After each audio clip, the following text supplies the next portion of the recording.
근대적 춤 문화가 어떻게 형성되었는지 보겠습니다. 네, 그 전에 근대 춤의 기점이 언제부터인지 그것에 대해서 먼저 논의를 하고 가야 될 것 같은데요.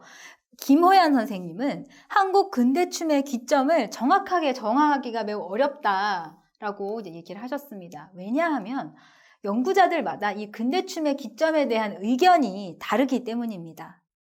먼저 원로 선생님들, 조동아 선생님은 무용 평론가이시고요. 안재승 선생님은 무용 역사학자신데요. 이 두 분은 신무용의 기점을 근대춤의 기점이다라고 말씀을 하고 계십니다. 즉 신무용의 기점은 1926년 3월 21일 이시바쿠의 경성공예단 공연을 기점으로 여기서부터 근대춤이다라고 보고 계시는데요. 즉 이 두 분은 조동아 선생님과 안재승 선생님은 신무용의 기점과 근대춤의 이 기점을 동일시하고 계신 거죠.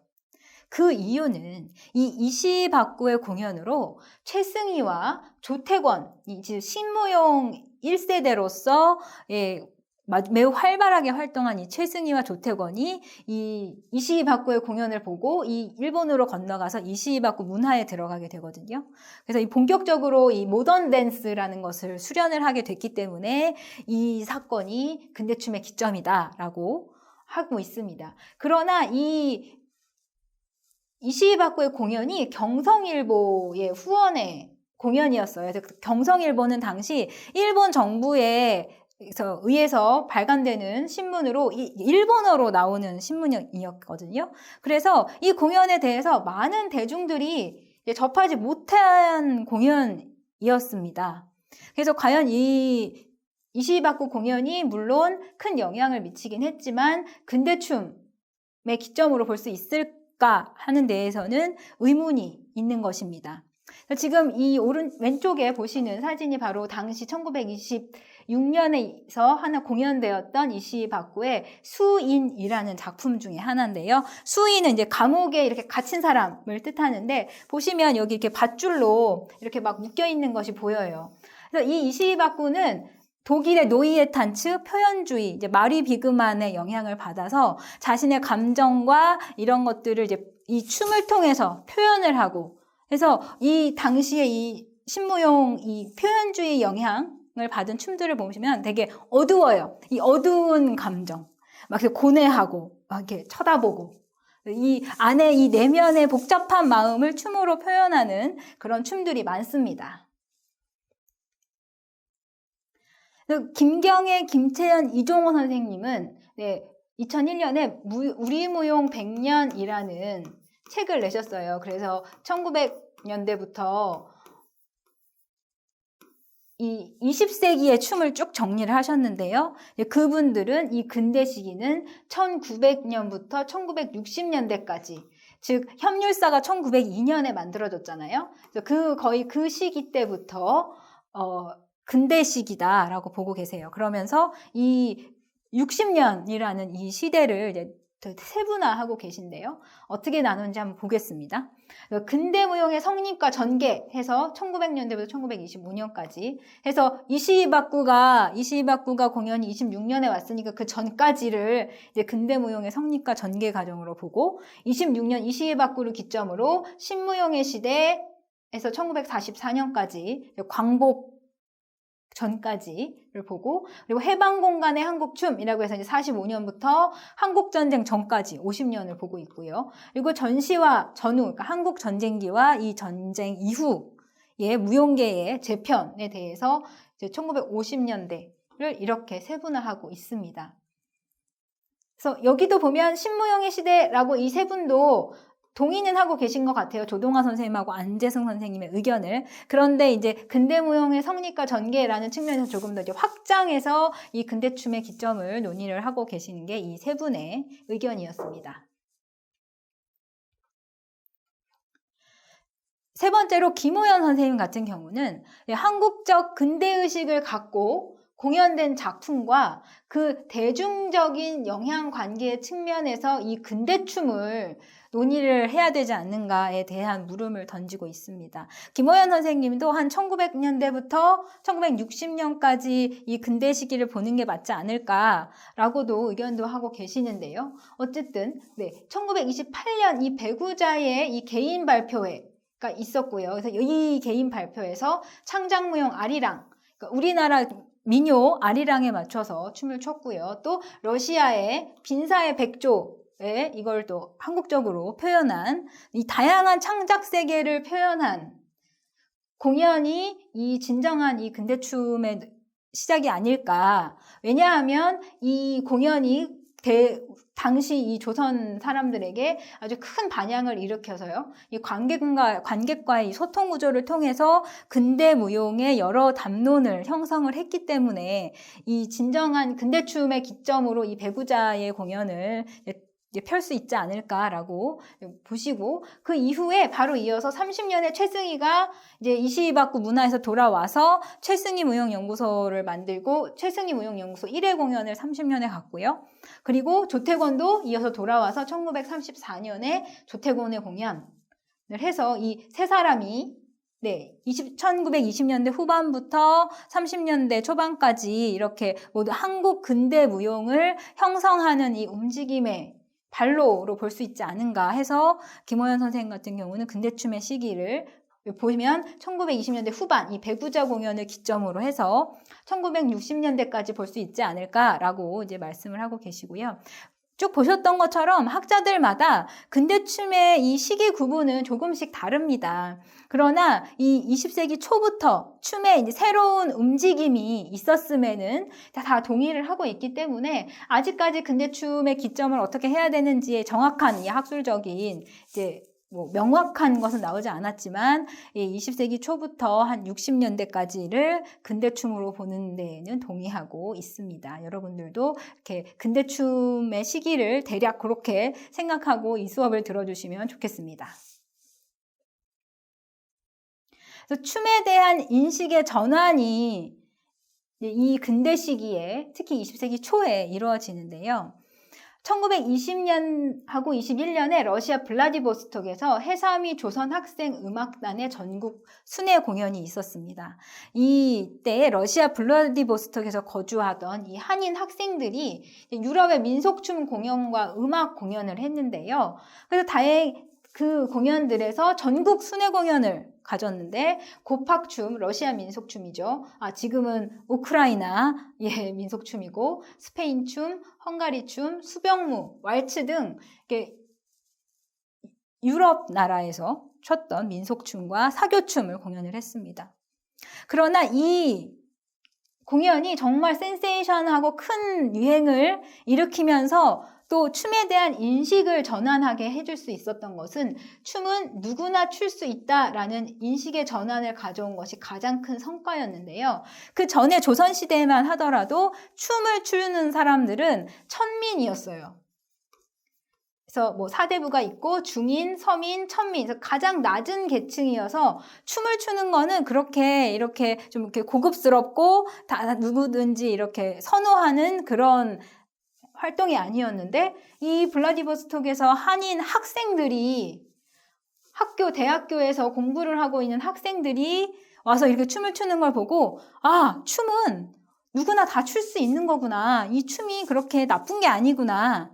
그래서 이 서양 춤에 대한 근본적인 생각을 바꾸게 된 게 바로 이 블라디보스톡 해삼이 조선학생음악단의 전국 순회 공연이었습니다. 이 해삼이는요, 이 블라디보스톡의 옛날 말입니다.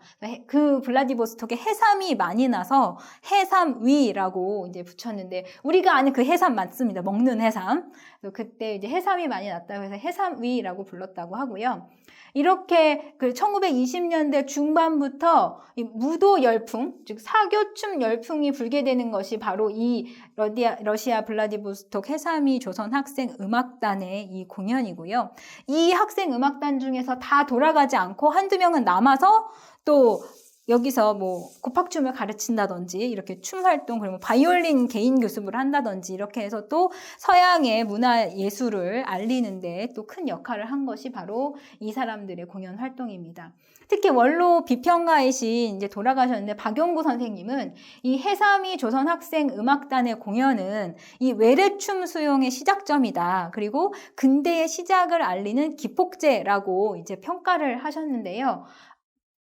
아까 말씀드렸다시피 조동아 선생님이나 안재승 선생님이 신무용의 기점을 이제 이시바쿠의 공연, 모던 댄스 공연이라고 하셨는데 이 박용구 선생님은 이 이시바쿠 전에 즉 5, 6년 앞서서 이 조선학생음악단의 공연이 정말 외래춤 수용의 시작점이다라고 강조하고 계십니다.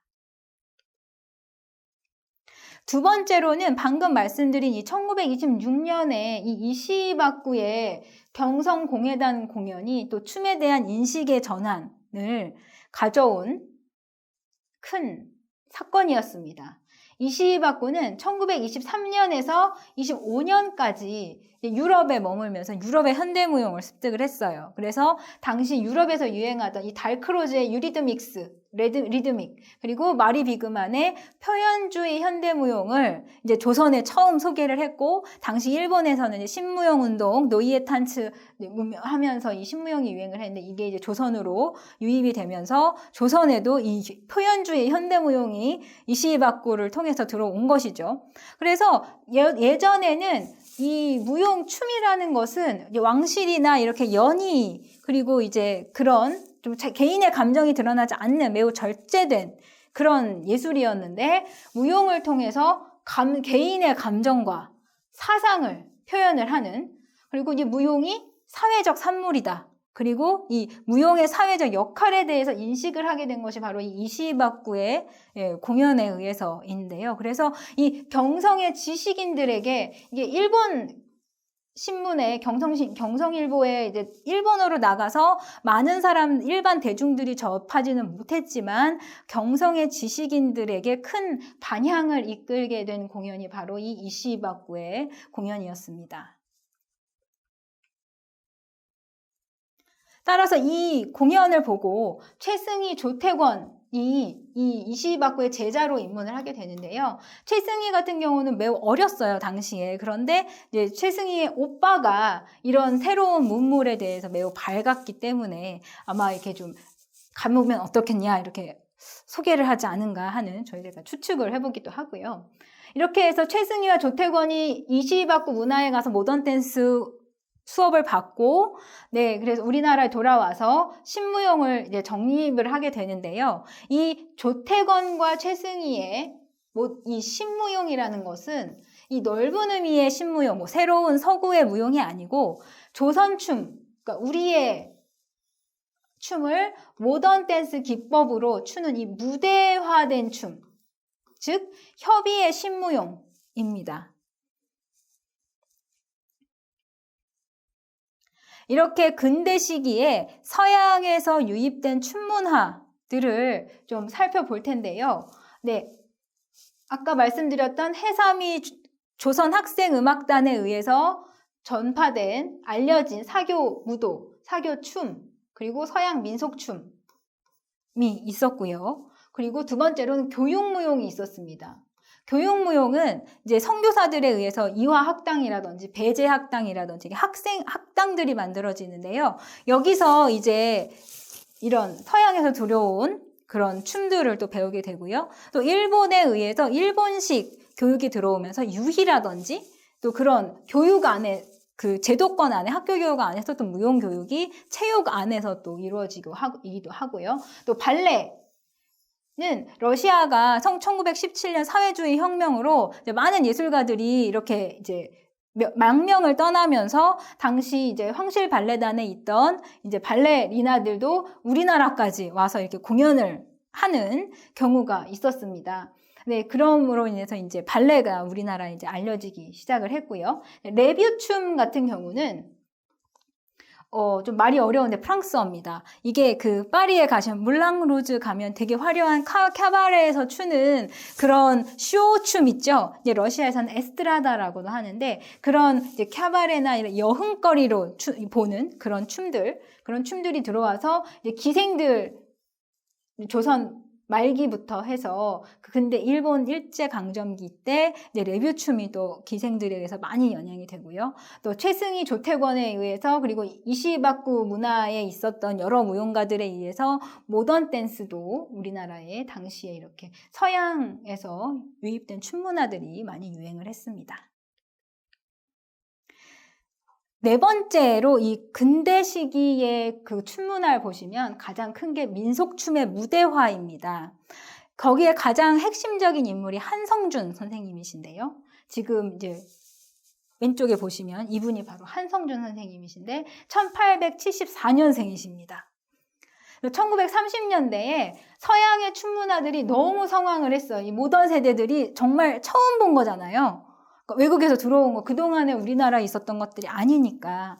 그러니까 조선춤과 이 기생들이 외면을 받기 시작을 하는 거예요. 사람들이 공연한다고 그러면 보러 가지 않아요. 서양춤들, 아까 그 해삼이 조선학생 그 공연하면 막 1000명씩 몰려서 뭐 못 들어간 사람들이 그 뒤에 500명씩 막 제발 들어가게 해달라고 이렇게 한다거나, 그리고 티켓 값도 되게 비쌌는데 그럼에도 불구하고 보러 가면서도 조선춤은 보러 가지 않았던 거죠. 근데 이 한성준 선생님은 1908년부터 경성에서 이제 고수로 이제 장단에 북쳐주시는 선생님으로 활동을 하고, 또 건번에서 춤교사로 이제 활동을 하시던 분인데, 1937년에 조선음악무용연구회를 설립을 하면서 조선춤을 발굴하고 집대성하고 무대화해서 춤 예술로 정립을 하게 되십니다.